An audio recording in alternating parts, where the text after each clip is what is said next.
Hello guys, welcome to my channel. Today we are going to see how to fix Microsoft Store error 0xZ0020001B. Let's fix it guys. For that you just want to go to search menu and type WSRESET.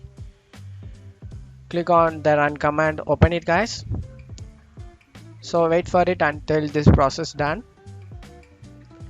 Hopefully this can help to resolve a problem guys, but if this doesn't work for you, let's move on to the next solution guys. For that, close out of here and go to search menu and type Windows Store app. Windows Store opens up Microsoft Store, right click on it and you just need to select app settings. Scroll down guys and select the reset option in here, select it and select reset. After getting reset done, close out of here and check Microsoft Store and your problem has been resolved or not. Check for it, and if you still having a problem, let's move on to the final solution guys. For that, go to search menu and type cmd. Opens up command prompt, click run as administrator and select yes.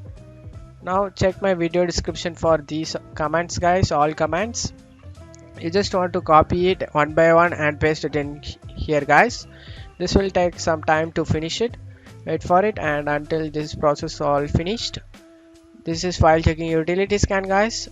This scan need to get 100% guys. Wait for it until this 100% complete. After finishing this process, the same thing for all command guys.